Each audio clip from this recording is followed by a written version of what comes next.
आपका स्वागत है रे क्लासेस फिरोजाबाद में। हम लोग केमिस्ट्री का 11वीं की केमिस्ट्री का फर्स्ट चैप्टर पढ़ रहे हैं। नाम है बेसिक कॉन्सेप्ट ऑफ केमिस्ट्री। क्या नाम है?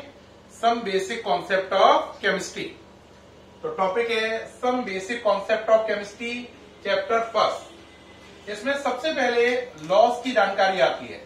टॉपिक है laws of chemical combination. Laws of chemical combination.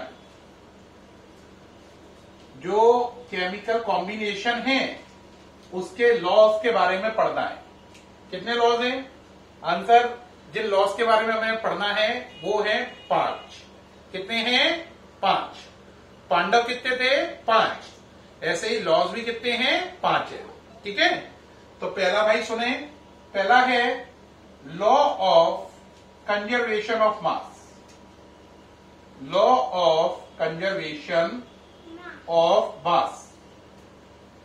Law of conservation of मास। ठीक है, ये पहला लॉ है। जो पहला लॉ है ये आपका दिया था एंटोनी लेवोजियर ने। किसने दिया था? एंटोनी लेवोजियर। एंटोनी लेवोजियर ने दिया था और 1789 में दिया था। Year 1789 given by Antoine Lavoisier. नाम था law of conservation of mass. दूसरा लॉ था law of definite proportion.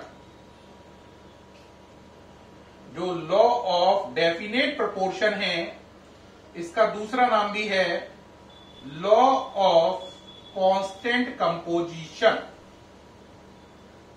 Law of constant composition, ये इसका दूसरा नाम है। इस लॉ को देने वाले साइंटिस्ट थे जोसेफ प्राउस्ट। जोसेफ प्राउस्ट नामक साइंटिस्ट ने दिया था इस लॉ को और दिया था 1799 में, है ना? यानी कि इस लॉ के 10 साल बाद तीसरा लॉ आया। तीसरा लॉ था law of multiple proportion. Law of multiple proportion. जो लॉ ऑफ मल्टीपल प्रोपोर्शन है ये दिया था जॉन डाल्टन ने। नाम सुना होगा डाल्टन। डाल्टन एटॉमिक थ्योरी भी दी थी जो आगे चलकर कोर्स में आएगी। जॉन डाल्टन ने दिया था कौन सा law? Law of multiple proportion. और ईयर था 1803। 1803 यानी कि इसके 4 साल बाद 1803। चौथा लॉ है law of reciprocal proportion. Law of reciprocal proportion. Repeat पढ़ो, लॉ ऑफ रेसिप्रोकल प्रोपोर्शन। ये लॉ रिचर ने दिया था। ये लॉ दिया गया था 1792। किसने दिया? रिचर ने। स्पेलिंग रिच की लगाओ और टल लगा दो। Richer, RICHTER। रिचर ने दिया था 1792 में। कितने लॉ हो गए? 4। Law of conservation of mass, law of definite proportion, law of multiple proportion, law of reciprocal. अब पांचवा और लास्ट लॉ। पांचवा लॉ था Gay Lussac. Gay Lussac law of combining volume. Gay Lussac law of combining volume. अब एक बुद्धिमान बच्चा होगा ज्यादा ही तो कहेगा ये लॉ किसने दिया था? तो सब बच्चों को हंसी आना शुरू हो गई होगी उस बुद्धिमानी पर। गैलुजक लॉ ऑफ कंबाइनिंग वॉल्यूम में साफ बता रहा है कि गैलुजक ने दिया था, तभी तो उनका नाम आ रहा है।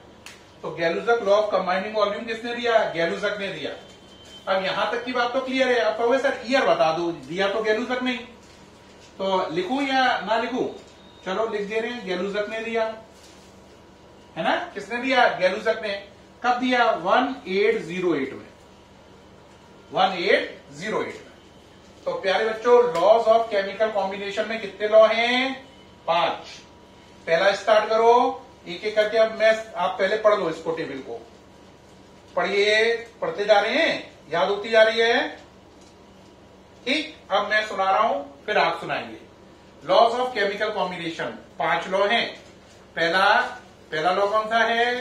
पहला लॉ है law of conservation of mass given by Antoine Lavoisier 1789, याद आया।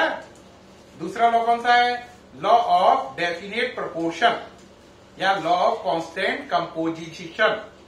लॉ ऑफ डेफिनेट प्रोपोर्शन या law of constant composition given by Joseph Proust, 10 साल बाद दिया, यानी कि 1799। ठीक। तीसरा लॉ है law of multiple proportion, law of multiple proportion given by John Dalton, 4 साल बाद दिया उसके, यानी कि हो गया 1803। देख पा रहे हैं, 1803।